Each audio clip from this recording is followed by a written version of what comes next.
with music, my advice is always like, let it be about the message of the song as opposed to letting it be about the focus on yourself.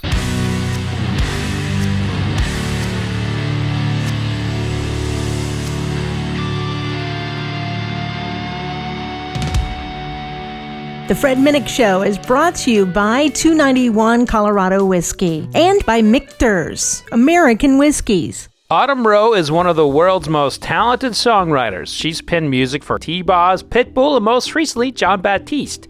Among others, her work with Batiste is up for 4 Grammys this year. Isn't that awesome? But Rowe may be best known for her vocal coaching on Fox's X Factor and NBC's America's Got Talent, where she coached Darcy Lynn and Grace Wonderwall. I might have been asking for a few lessons today.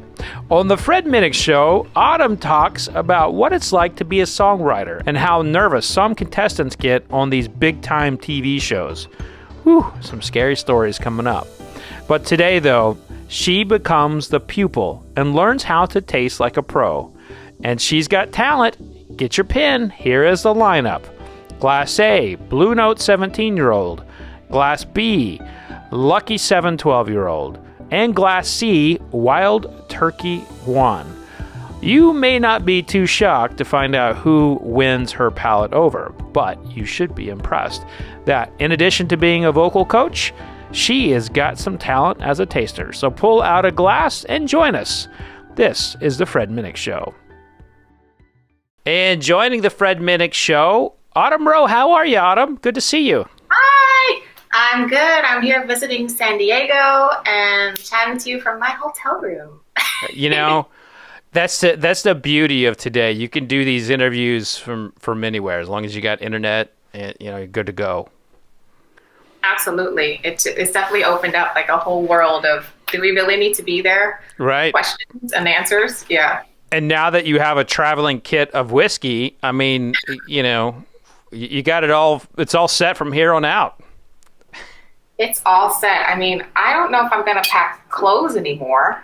Yeah. I might just pack whiskey. Well, and the thing about traveling with whiskey, clothes actually make really good cushion for packing. So if I were to be a proponent of your traveling suitcase, I'd say it's a combo of both. Moderation here is key. So okay, I'm new here, so you'll have to school me on it all. Absolutely. Well, I'm so excited to have you on the show. I mean, you're just one of the most amazing and talented songwriters in the world, and it's just a real honor to have you on the show. And you've got a few Grammy nominations right now. I mean, it's a pretty exciting time in your life. Thank you. That is a very nice intro, and whoever paid you to say that, I will pay them double. Thank you. No, it's crazy. I've been writing for a really long time, and to receive like Grammy nominations for a project that I feel so like connected to in this way, and it's a very like validating feeling for a creative, Yeah. And what a perfect pairing in Jon Batiste. Like, I saw him on the Colbert Show, like in person, and just what an electrifying performer. Absolutely. Like, he's unlike anyone I've ever come across. And I think what's so special about him is you can imagine if we were like in 1970, I feel like he would very much so hold up. Yeah. In every aspect, as far as performance, musicality, songs, everything, and a lot can be kind of like disguised and manufactured these days. But some things kind of just need to be. And I feel like he has all of those things that you just need to be. Yeah, and he's got such presence, like a facial expression can like just change the feeling on the stage. Like he's one of those musicians. I just like watching him because of his expressions. It's amazing. It's amazing. One of the many amazing things about Jon is he is always 100% in the moment of whatever he's doing. Mm-hmm. He's not on stage and thinking about 20 other things. He is 1000% in that moment. And it's the same when he's writing and just basically doing anything. So you feel that. And yeah, so it comes out in his expressions and everything. Well, I know that he loves working with you. And obviously you're just, your star it's just beginning like that. It's going to keep going up, and you've helped so many people in the music industry. And today, you're putting all of those like incredible talents aside for a moment, and you're going to be a professional taster. I mean, you when you signed up for this, my first thought was like, man, I hope she comes into this. And then like I get a few bourbons in her, and then she teaches me how to sing. So like, do you think there's a chance that, I could be like your next like vocal project after this is all said and done? Look, one thing I learned is like nothing is out of the question. So anything goes these days. It is literally the wild, wild west in this industry. That's true, and auto-tunes can just fix me, so it'll be all good. But it's a running joke. It's a running joke with my manager that I'm going to start a band because he manages musicians, and he's just like, I'm out the minute you start playing. So it's a funny joke I got going with him. He's going to kill me. Well, I feel like enough whiskey. Most people think they can pretty much sing anything. That's right. I know it can help you. A lot of musicians are different though. So I've interviewed a lot of vocalists, and some will not touch whiskey until after they're done playing. Some say it helps their vocal cords. It helps them sing. So it seems like this is to each his own. But where do you stand on like musicians having some alcohol before they sing? Well, I've done some vocal coaching as well. I coached the X Factor and America's Got Talent for 6 years. And doing that, I got to work with all kinds of vocalists like rock, pop, opera. And I'll say this, as long as it's not hurting you and not hurting anyone else, kind of whatever you need to do to make your best performance, I say go for it. If it's a shot of liquid courage, if it's, and on the flip side, some people could say, oh, well, the alcohol isn't necessarily the best thing for your vocals. But then I look at some of these like incredible like rock legends who are still playing in their 70s, who've been drinking for 40, 50 years, nonstop, and they're still singing their asses off. So I'm like, at the end of the day, like, I don't think any one rule applies to everyone. I know people, you can also take the most care of your voice and it still doesn't sound great. Yeah. So it's also case by case. Well, today I'm going to train you how to taste like a professional taster. And hopefully, if you come across a whiskey drinker, you can hang with them. So okay. Here we go. So go ahead. You have a bottle of Michter's 10-year-old right there. Go ahead and pour yourself a little bit, and we are going to begin. This is a training exercise, and so you also have a couple other bottles there. You should have some bottles labeled A, B, and C. And Autumn, what we are going to do is I'm going to teach you how to taste with the Michters. You're going to learn how to taste with that like a professional. And then we are going to blind taste the A, B, and C, and you're going to pick your favorite.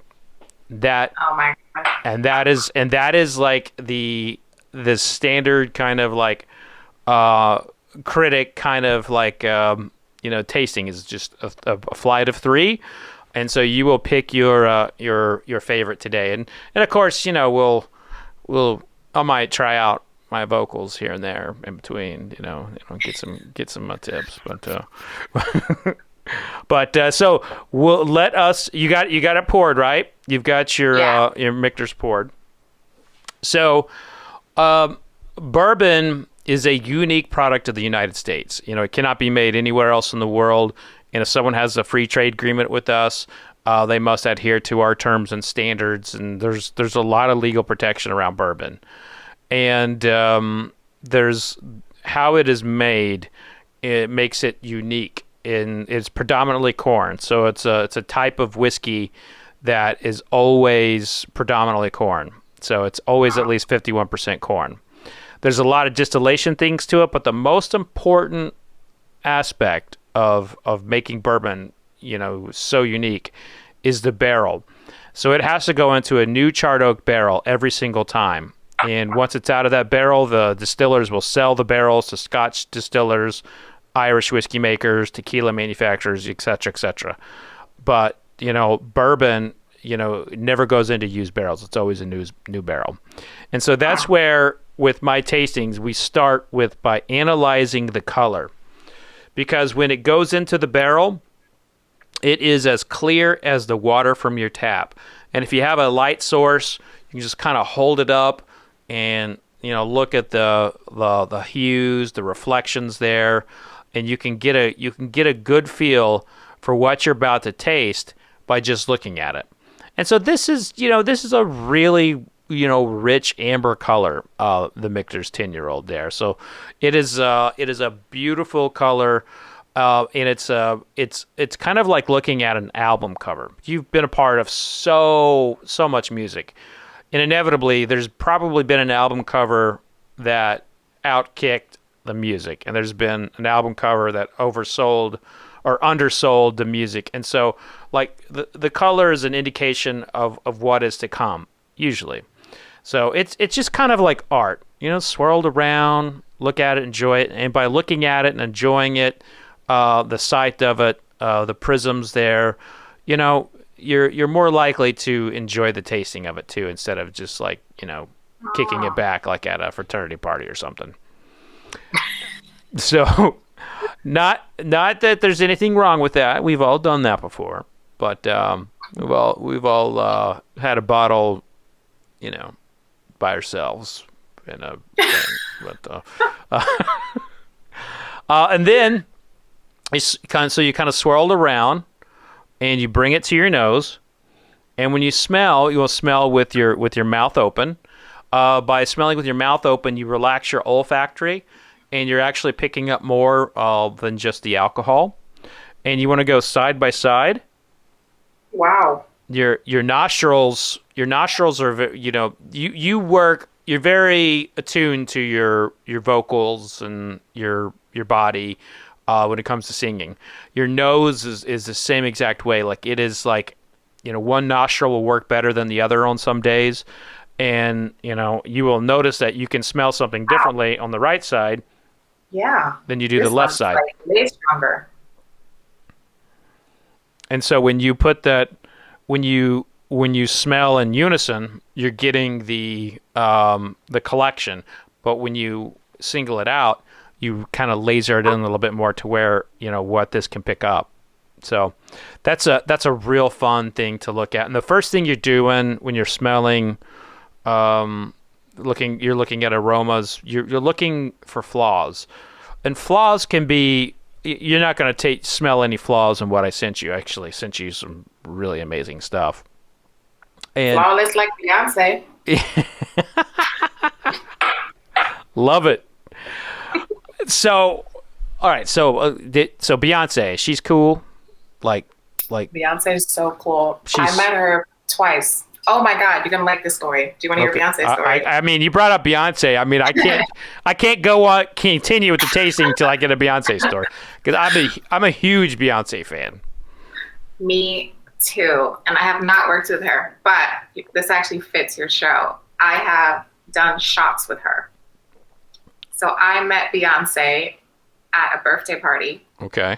First time, and she was standing by herself. Mm-hmm. Like she can be quite shy. it Mm-hmm. seems, even though, she's got the Sasha Fierce and the Beyonce. So she was like kind of standing by herself, wasn't really talking to anyone. And, she's Beyonce, so it's like a bit intimidating.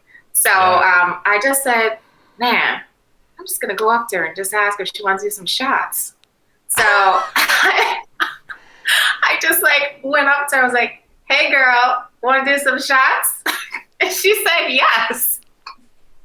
And I'm like, okay. So then she calls over the waitress, and we do some shots. And was it whiskey, tequila? We did tequila. We did tequila shots. And I see Jay-Z staring at me like, who's this weirdo talking to my wife? At the time, this was a long time ago. At the time, basically my first song I ever had out as a songwriter, as a like professional, blah, blah, was co-signed by Jay-Z. So he took that song personally to the radio, and I just like wanted to thank them for believing in that song, because that song really did change my life. And basically I started to tell the whole story. I was like, oh, thank you guys. I wrote this song, and like you guys took to the radio. Anyway, so we're doing shots, and then like the party starts the Soul Train line, and she doesn't join in because she was like, it was like she was so shy. And then I started like nudging her. I was like, as if I know her, like we go way back, right? I'm acting like we're best pals, but that's just how I am. So I'm like, hey, I was like, you're not gonna dance? She's like, no. I'm like, you're literally like the best dancer in the world. Like, and you're not gonna get in the Soul Train line. She's like, no. I was like, okay. So anyway, long story short, a few months later, I'm at a brunch during Grammy week, and I walk in by myself. Beyonce's there. She's across the hall, Soho House, West Hollywood, like the big main room. And she sees me, and I'm like, and I see her, but I'm like, I'm not about to embarrass myself in front of all these people. Like, I know Beyonce, right? So she gets up, walks across the room, and gives me a hug and says, wow. It's good, and said, it was good to see you again. I could not believe she remembered me.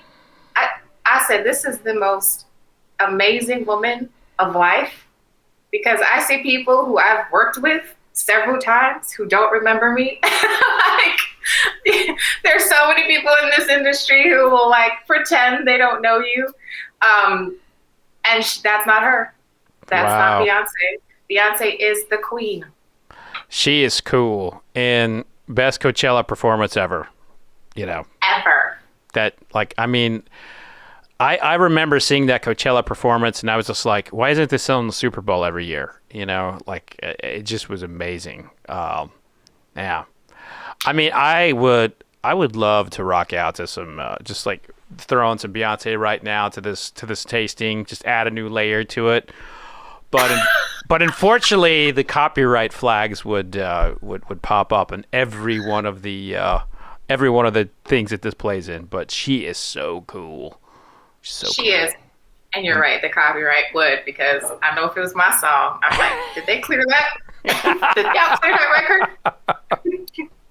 So where was I? Was I about to wrap up on the smelling, or was I about? Yes. Okay. Yes. So you're looking for flaws, right? In this, I also do moonshine, so I'm on a show called Moonshiners occasionally.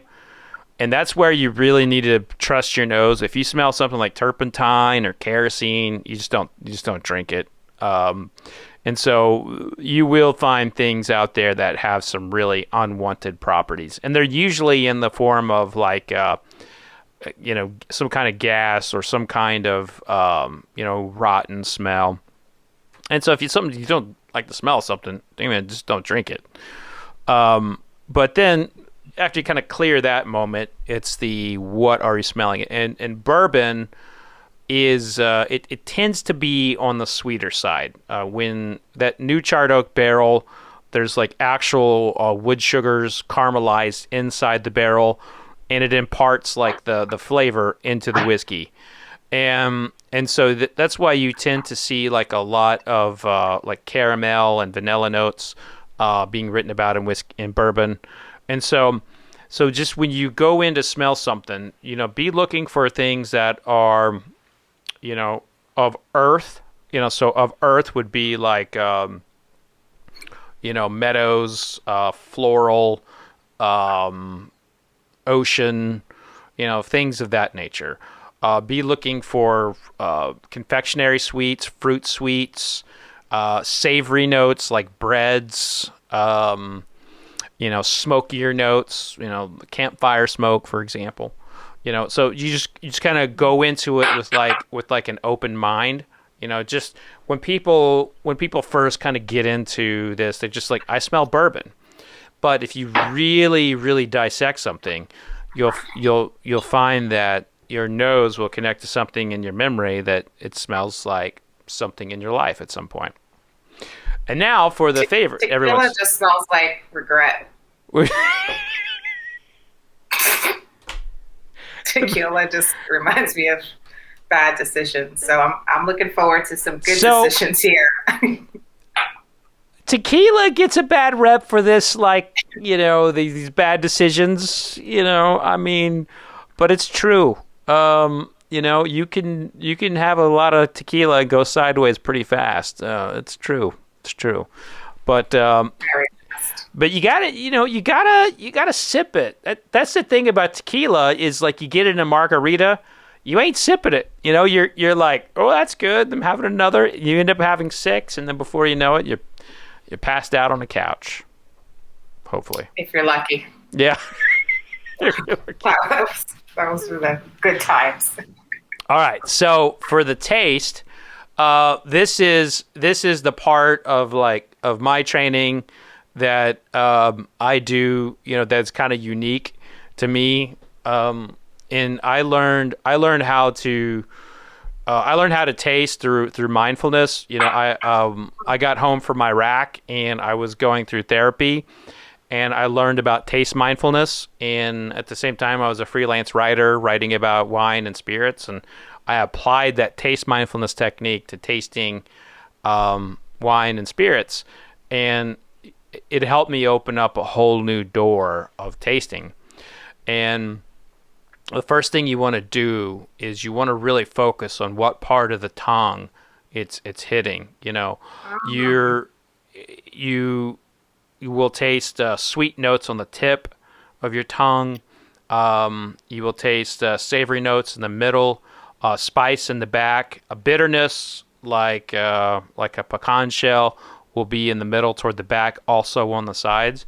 So the first thing that we're going to do here, when you go in for your tasting, just put a little bit on your tongue, and then try to get it all around and see what part of the tongue does it most resonate with you.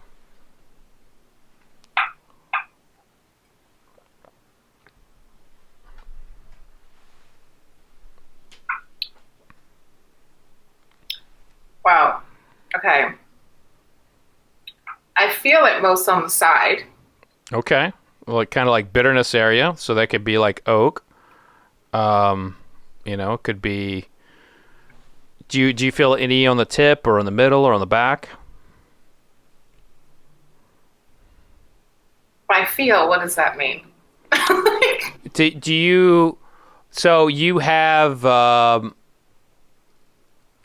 sensation. Do you have a sensation that lingers at any spot in your tongue? I think more towards the back for me. Okay. So kind of lighting up some of those spicier areas. Now when you go back in to taste, focus on the part of that tongue that you notice. So the back and the sides. And then those are the areas for bitterness and for spice. So as you go back into taste, think about the spices that you've had in your life, baking spices, pepper spices. And does one of those spices, seem to come out in that taste? And on the bitterness side, bitterness is really usually a wood or like tobacco expression, or maybe like a nutshell expression. So if you feel it on the sides, think about like some of the things that make your mouth feel bitter.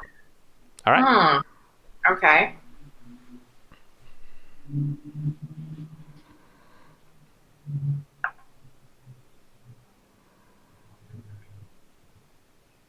Wow.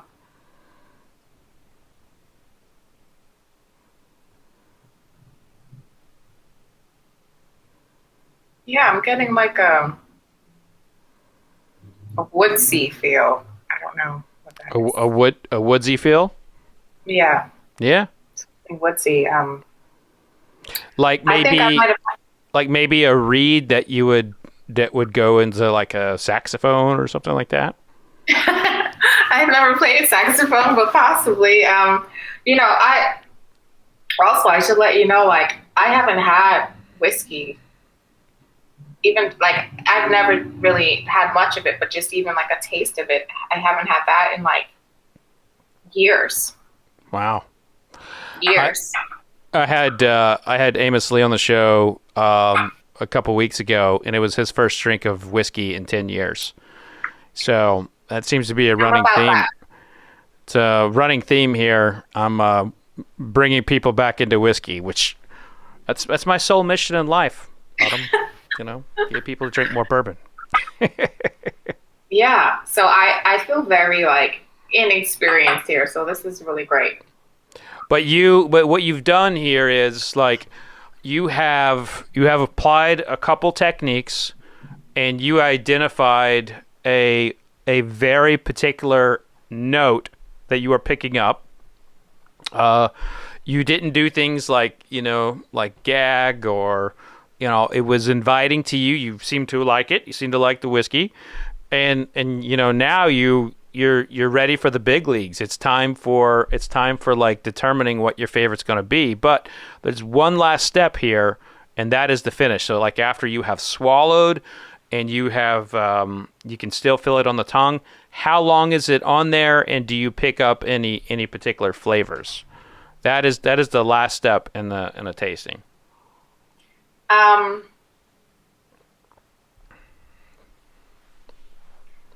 Is it weird to say something vanilla-ish? I think that's spot on.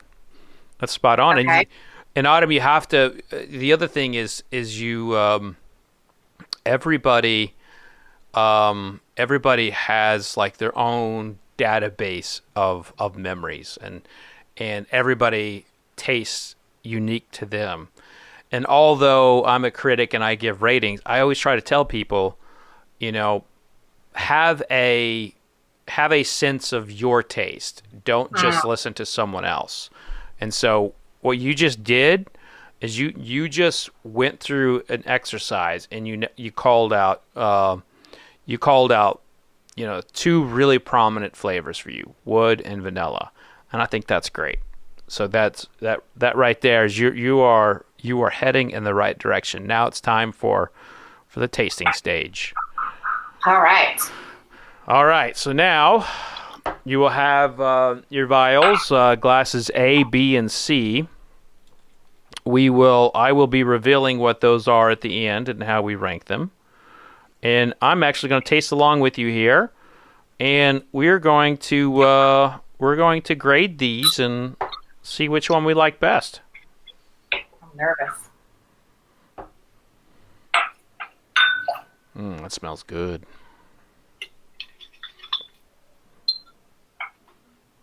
And so you've trained, and I know you coach so many rising star musicians, and so this is kind of like roles reversed a little bit here. But usually people are really excited about this, like this first step. I don't think I've ever heard anyone say they were nervous before.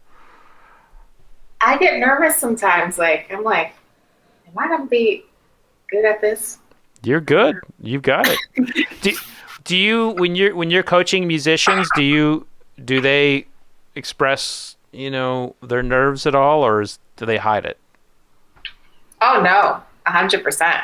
I've done a lot of live TV. We've had performances where artists have literally urinated on themselves right before walking on stage, and I'm just like, somebody clean it up, please. We got some urine on the floor. Okay. No, 100%. Wow. Like all kinds of extreme situations of different, nerves showing in different ways.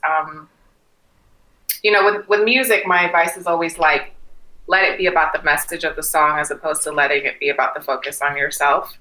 So it takes a lot of pressure off of you if it's not necessarily like, it's not you, this is about what the music is about, and it's about what we're trying to, communicate to the world, just like be a vessel for it. And that tends to help a lot. So yeah, I know you're also a performer. Does it take a different side of your brain to perform versus like writing? Oh yeah, for sure. Like 100%. Writing is very like, I can write in my pajamas and like in my bed. I write all the time. I write in the bathtub. I write walking in the street. I'm constantly writing. But performing is like, okay, people are looking at you now, and like you've got to actually have to have a little show together. You've got to have something planned. Where writing is so impromptu. Like it's really weird because I've written hundreds of songs, but I'm very, very, very poor at remembering any of the lyrics. Like very bad. I don't know. Like I have a terrible memory, and I don't know if it's because I'm constantly creating new lyrics. I don't know if my brain is like not enough data space. I don't know what's going on, but like I write so many songs, but then I'm like, I'll go to a concert and I'll hear people like singing along to a song I wrote, and I'm like, blah, blah, blah, blah. Like, I'm like, oh, how does it go? Don't put the mic on me. I can, I think I know that feeling because, I've written 7 books and people will quote my books. I'm like, oh, I guess I wrote that. Yeah, that sounds right. It is good. It is it's same with like tastings. People are like, you said in episode such and such you didn't like that bourbon but now today you like it. I'm like, I don't know what you all want from me. I can't remember what I ate for breakfast, So I get that. I really do, but that's it, and it makes me, hearing you say that makes me really admire some of those like bands that you talk about. Like I saw not too long ago, I saw Metallica, and I'm a big fan of Metallica. I've seen them many, many times. And they sang a song that they said they hadn't sang in like 20 years. And they did it like it was nothing.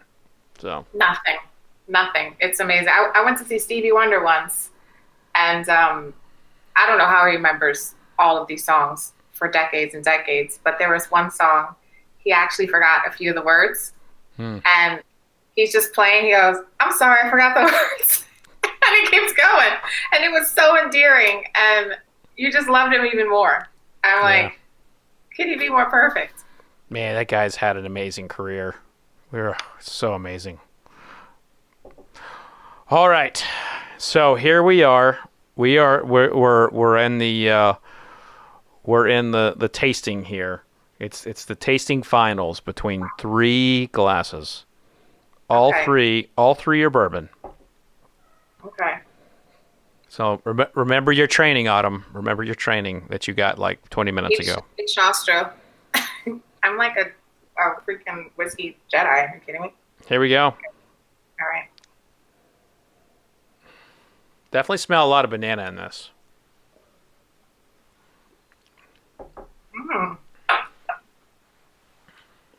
Oh, that's yummy. This was very different. So I'm going to break this down a little bit. Okay. And it's a whiskey. Now, when we go back in to taste this again, pay attention to see how if this happens for you. So this starts on the tip of my tongue and then walks back like it takes like a slow walk back, and it hits, and it's focusing it's hitting every point of my palette and toward the middle. So it's in the front and then middle, middle, and then middle back. It's really, really moving down this kind of like trajectory. It's not coming underneath the tongue. It's not hitting the roof of my palette, and it's really, really focused on like a single lane highway. It's interesting. I like how you visualize all this. This is gonna really work for your artist project. Yeah, I mean, this could be my next single, my next hit single here. After your hit "Flawless" like Beyonce. Yeah. You know, Beyonce is so cool. She's so cool. Maybe she'll like send you some clothes when you put out the song. There's no way I could ever even come as close to being as cool as her. You know, there are famous people. I'm like, yeah, I mean, they're cool, but I could be that cool. I mean, nobody's got anything on Beyonce. Nobody. Team Beehive right here. I love it.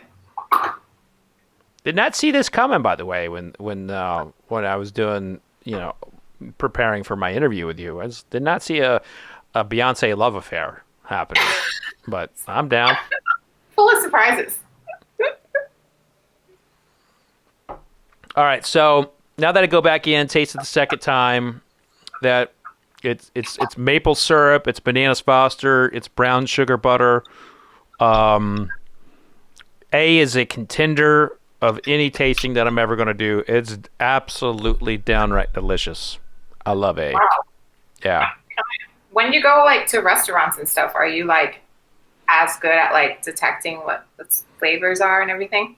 Yeah, well, I have a spirits palate. So like when it comes to spirits, like it's high proof. Like you have to train to be able to handle the proof and taste and do all these things. And sometimes that heavy burden of alcohol can impact you on tasting other things. But when it comes to food, I'm perfectly fine. Yeah, I taste all those things. And, one of my favorite dishes in the world is like a Portuguese seafood stew. And it's very different than like Boston style stews. But, they have a lot of stuff they throw in there as well. But I love brothy. I love a lot of vegetables. Like that is tasters that don't like vegetables. I'm always a little bit like, why don't you like vegetables? Because vegetables that's where you can get a lot of the bitterness notes and a lot of different flavor. Like to me, my mouth explodes with flavor when I eat a radish. Like I love eating radishes to the point where I eat them like apples, and it's we're running out of radishes in the supermarket these days. But wait, but like who doesn't like vegetables that's over 5 years old? Man, I know grown men who refuse to eat a vegetable. Absolutely refuse it. If it ain't fried. Are they single? Well, they're usually married.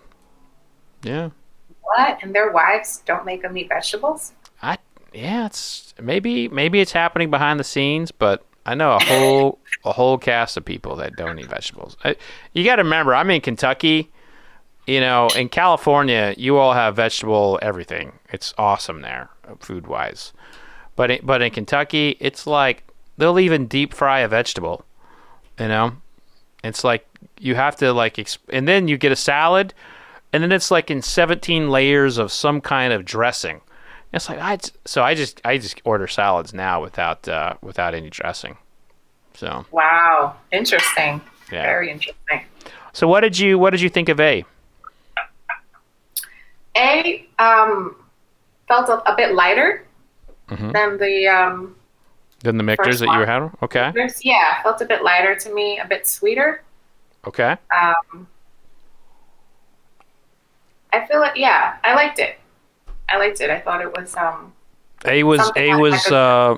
So you're picking, you would, if you were had to choose right now between the first one and this one, which one would you choose? A. All right. See, the process comes easy to you. You're a natural, Autumn. Really? Okay. Yeah, absolutely. Amazing. So now we will go to glass B. Okay. It's kind of like just one song after another. We're just knocking them out today in the lab, hit after hit. So who were some of your songwriting inspirations? Like, who's inspired you? Definitely Stevie Wonder is number one. Michael Jackson, Carole King, Mariah Carey, so many. Jimmy Jam, Terry Lewis. Basically, like all of Motown. Wow. I like a lot of the older stuff, but it's interesting because I also like Max Martin, I also like super pop music. I also like alternative rock music. I love rap music. You love music. That's beautiful. I love music. I just love anything that feels real or very well put together, like very, very well done. I love Radiohead. I love so much music. It's crazy. I haven't had serious radio but I just got it this weekend, and I just started going through the stations in like the 70s, the 80s, the 90s, and like I was like, wow, I forgot how many songs I love. I forgot how much music like that influenced me, and that just like made life great, So my family, I have a 3-year-old and an 8-year-old, and we're just listening to music in the house all the time. And one of our favorite things to do is just put it on 80s on 8 and just drive. And we love it when Nina Blackwood comes on and says, gives us backstories of someone like Billy Ocean, of like when he wrote something. It's just like, it's like geeking out for me. We love it. And so my 3-year-old was, I used Billy Ocean. He would start requesting Billy Ocean songs before we'd go to bed, and then it was Crowded House, and then it was Hall and Oates. Right now he's on a Disney princess song kick, but that is it's so much fun. That age. Well, that is great that you're doing that. And if your kids ever want to get into music, you're really setting them up for success. Well, they both get lessons. They both get private lessons now. Oscar 8 is a drummer, but I think he could be a front man. He's got a little Freddie Mercury, swag to him. And then the 3-year-old, who's more of if anything, he's gonna either be like a ballet dancer, or he's either gonna be a ballet dancer or like a middle linebacker. He's both. He could be, but he may be both. But he's got incredible balance. Wow. And he knows, he choreographs, like we watch old videos and he'll choreograph it. Like, so he knows all the moves of Daryl Hall, in particular videos. It's amazing. That's amazing. I love that so much. Hey, do they like We Don't Talk About Bruno? I don't think so. I don't think we've seen that. Okay, I don't know if that's going to ruin your life or not. All right, we don't talk about Bruno. Every parent, it's like the number one animated song that like in years. Oh, okay, yeah, never mind. I know, yeah, that's from the movie Encanto. Encanto, yeah. Yeah, he sings it. He sings that. Okay, I love that song. I'm actually obsessed with it. Like I listen to it all the time. Yeah, well, I'll just be honest with you. When the Disney movies come on, Dad ends up in another room hiding. So I hear you, but let me tell you, the music to this, Lin-Manuel played no games. Like the music is actually, because I watched this movie over Christmas with my family, and as soon as that song came on, I actually had to like stop for a second, and I was like, did anyone else hear this masterpiece? Like, what just happened to my ears? And you know, a couple months later, became like the #1 record. Yeah, it overtook the Frozen song, "Let It Go." I remember reading about that. It's a great song. It really is. Okay, so we've got Glass B. This smells a little bit, I don't know the right word for it, but it doesn't smell as strong. More mild to me. This is another one that has a banana note to it. I don't know how to pick up the banana that you're picking up. So think of first of all, what I smell, you know, it's going to be different often, but think of like a banana and what that smells like, and see if you can smell that in there. And if you don't, that's okay. Banana. Ooh, banana. Told you it was going to happen, you know. I think that's song number 3, by the way. You can let your management know that we're already a quarter of the way in your album. I'm already a quarter of a way there, and they're going to be like, you know, they're going to have to make a decision. You know, they're going to have to find me a record deal, or I'm walking. You know what I'm saying? So. Exactly. You got to do what works for you, and that's right. Okay, so I think you hit the nail on the head. Like when you smelled it, like you're attuned to how alcohol can feel on the nose. I think because you said it feels lighter. This definitely is a light. It definitely feels lighter, less meatier than A. What kind is it me or is this spicy? Do you feel like when you talk about spice, is it like a baking spice, like cinnamon, or is it like a pepper spice? Like peppery, like hot. Like we don't talk about Bruno. Like, wow, wait.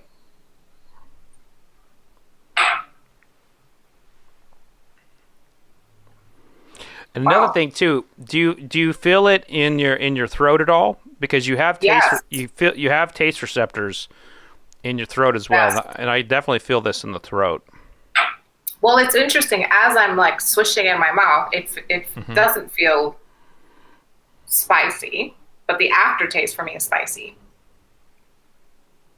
and I feel it in my throat as well, like it's lingering. Yeah. That's a good thing. That's a good thing. You can you even have taste receptors in your belly. There's with COVID impacting a lot of people's taste and smell. There's been a lot more attention paid to taste buds, but there's thousands of them, and I feel like we should pay closer attention to them. You know, because you can really identify your mood to something based on how you taste. Like when I'm in a bad mood, some things just taste off, you know. And like really, yeah. I mean, there's an incredible connection to your tongue, to your mood and to your brain. And if you're in a bad mood, it can throw off a tasting. So, and that's why some people like. I have this philosophy: if you cannot taste, then you shouldn't drink, because you could drink. Yes, I love that. If you cannot taste, you shouldn't drink. It could be like that could be like a new song. I mean, that could be song number 3. Song number 4. Song number 4. If you can't taste, I love it. You shouldn't drink. I love it. I'm down. So make decisions that are gonna stink. You'll end up on the couch. Hopefully. All right, Glass Glass C. Okay. This is the most whiskey I've ever drank in my life. Wait, do whiskey sours count? It's a good way to start the week. What's that? Do whiskey sours count? Yeah. I mean, yeah. Yeah. I used to drink those in my like early 20s in New York. It's a good drink. I don't know if that's like frowned upon or not. No. That's a good. It's a really good cocktail. It's probably one of my favorites of the. Oh, really? Yeah. I'm more of a rum cocktail guy. I'm not a big bourbon cocktail fan, but I do love the whiskey sour. Absolutely. It's a good drink. It's very easy to drink. And it looks cool. Okay. Wow, this. Okay. This is bringing it, huh? Wow. Do you ever like clear your palate with anything, or like? I am. That is, I have failed you as a teacher because I didn't talk about this. So you can fire me now, Autumn, and go to another booze and say I have failed you. But yes, we typically do clear our palate with at least water. My favorite thing to do it with is soda water. The bubbles will like kind of like break up the residual flavors on the tongue a little bit. But I have a whole process like almonds, Munster cheese, coffee beans, even for like smelling to like reset your nose. Another way to reset your nose is to smell your hand, or your armpit, something like that, or your elbow pit. Everybody has their own thing, but smelling your hand that can help you reset. But yes, typically we should be resetting our palate, and thus I have failed you miserably, Autumn. I do apologize. Well, lucky for you, you're the only master I know, so you're definitely not getting fired. I mean, you're in San Diego right now. There's a lot of really good whiskey tasters there. I mean, you could go. There's I can't remember the name of the bar, but there's a really great whiskey bar there. There's also a really great liquor store there called Keg and Bottle, that a friend of mine owns, and a lot of trained tasters. They would not fail you like I did. But here's to get. I think you're doing great. Here's to giving me another chance. Thank you. So.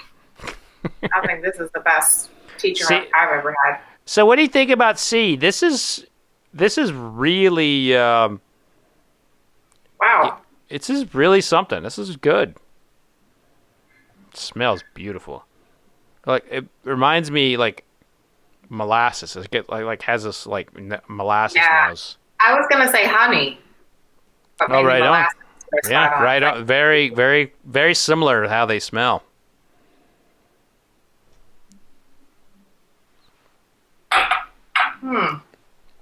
I could drink that all day. That is so good. Wow, that's interesting.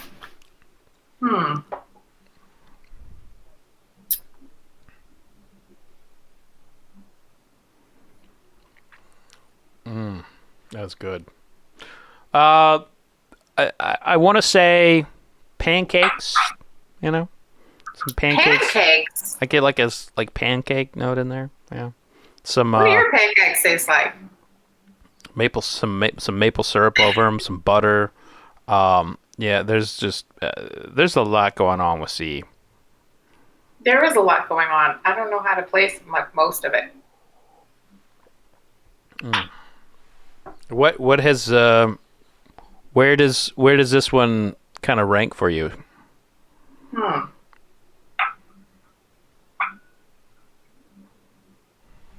I feel like this is the strongest one for me. Is that good or is that bad? I feel like it's going to lead to regret. I don't know why. All right, so C's going to lead to regret, you say? I'm getting that feeling. Okay. It feels like It feels like, well, maybe because, yeah, like I feel like I could drink it. It feels stronger. I don't know why. Like I could drink it a bit and then I'm gonna like. Well, we'll find out what it is and what the proof is here in a second.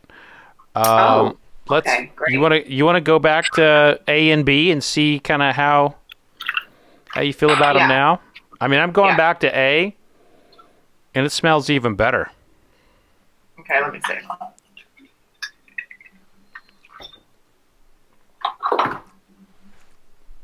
Yeah, I think so.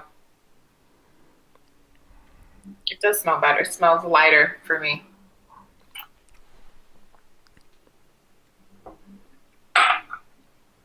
I think A is mine.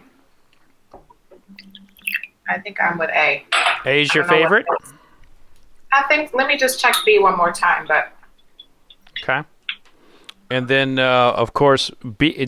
Are you just flat out dismissing B? Is no, B out? I'm going to try it one more time. Okay. Try B.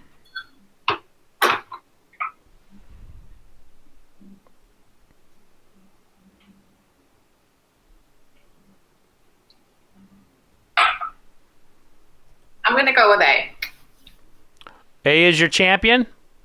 Yes. Final answer. Okay. All right. Let's find out. So here are the results right here. Let's find out what these are.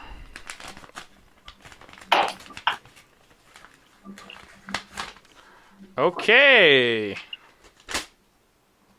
Yeah, I just ripped that. All right. So, your favorite, and probably my favorite as well, is a Blue Note 17-year-old. This is a, you thought this was the lightest? This tasted the lightest to you? This was actually the highest in proof. See, all the bad decisions starting to make sense. Yeah. So this is 108.7 proof. Stop it. Are you joking? Dead serious, yeah. Yeah, so 108 proof? Yeah, 108 proof there. See that? Holy guacamole. I've never had 108 proof anything. The highest I've ever had is 40. Yeah, that's you're in the big leagues now. I mean, you taste it like a big league pro. But that's the thing about proof. Proof doesn't necessarily mean that it's going to be like hot, you know? Like this is a great example. You haven't tasted whiskey in a decade, and here you are tasting it like a pro, not adding water, not adding ice, and that was you know, I think if we were to go back in there and taste it and like I gave you some descriptors, you'd probably, you know, find it like it's very velvety, you know, it feels very unique to the palate, you know. I mean, you tasted that and you liked it. You loved it, actually. And so, I mean, that it's a great, great whiskey. And you don't have to have low proof to feel what they would say is smooth. I mean, it's 108 proof. It's 108 proof. And so, glass B is this one right here, a 12-year-old Kentucky bourbon. This one is 100 proof. 100 proof. Yeah. Yo, you're blowing my mind. This is crazy. What? And then glass C, a stellar wild turkey product called Juan, and it is finished in a toasted oak barrel, so it has an additional barrel to it.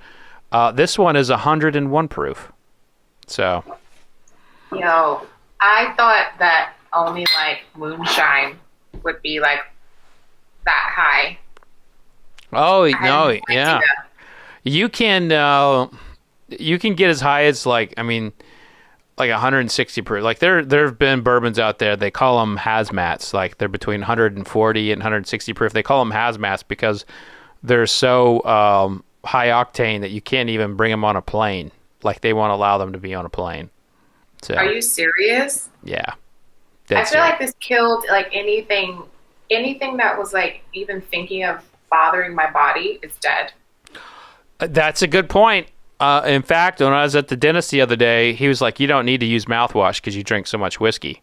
And I was like, "Oh, okay." He's like, yeah. He's like, your whiskey's killing everything that would be in there anyway. And he's like, you drink so much of it, you'll be fine. I was like, well, Like, thanks, you don't doc. need antibiotics. You don't need anything. You've got no, but seriously, like my throat was actually because it's been so cold. My throat starts feeling a bit scratchy when it's cold, and it actually feels better. Oh, it's awesome. It feels like warmer now. And now you have that for medicinal purposes later on. So you've got plenty of whiskey to keep you keep you out of the cold and not getting sick. So that's my excuse. My gosh. So what's new for you? Is there anything you got coming out? That you can talk about that's exciting? Well, darling. Yeah. I'm working on 5 music projects right now. Only 5. Wow. Only 5. How do you do that? Like, I mean, most people are like 1 at a time. You're doing 5. That's crazy. I have to do. So they're all different genres. One is a rap project. One is classical. One is kind of big band. One is soul. One is like 60s pop mixed with like new music. They're all super different genres. And the thing, I have to have like constant challenges and constant new stuff for me to get excited about. So if I can't write like the same kind of thing all the time, I get like a bit bored. So it keeps me excited. I also write really fast. So most songs I write in about 30 minutes. And so because I work so fast, I need more stuff to do. But at the same time, I don't write a lot. So I just will focus on a project and then I'll take a break and do something like non-songwriting related. Like, I'm working on a comic right now. Oh. Which is in early days of development. But it's is it a superhero comic or? Oh, yeah. Oh, this is awesome. Yeah. I love this. Yeah, I can't say anything too much yet, but yeah, I'm glad you said that because I was going to keep prodding. You could probably tell. Yeah. Like this guy's not going to shut up about this comic book. He's one of those weirdos. So that is so cool. I've always wanted to do a comic. I've always wanted to. Well, maybe I can write you in it one day. You can be a character in a scene. Yeah, you know what? Every comic book, should have like somebody wearing an ascot and drinking bourbon. In my opinion, it's just. You could totally be like the bartender. I would be the worst bartender in history, but yes, throw me in there. Whatever you need to do, I'm in. We'll call you the over-pourer. That's who I am. That is the over-pourer. You nailed me on the head, Autumn. I got you. Working on that. Starting to think a little bit outside, like in the TV world. Okay. Some development of some ideas I have, and continuing to write music. There will be some songs out this year, which I'm excited about. So that's awesome. Yeah. Well, are there any like new artist collaborations you can talk about that are upcoming? All things like you're in your mind, you're like, all right, am I clear to talk about that one yet or that one? That's the thing. They're all like 2 months away from me being able to say. Okay. But by the time the Grammys happen, I should be able to talk about most of this stuff.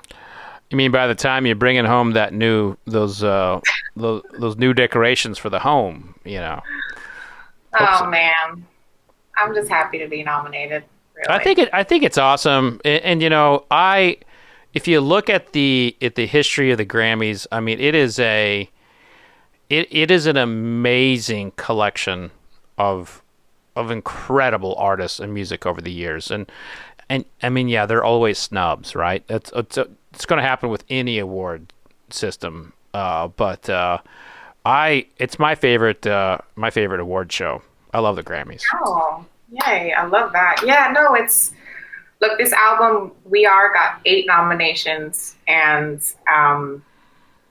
it is truly a dream come true because this music was created 1,000% from our hearts, from our soul. And I believe in John Baptiste so much. So he has 11 nominations himself. I'm just so happy for him and will always be rooting for him and want to do anything I can to make his star shine brighter.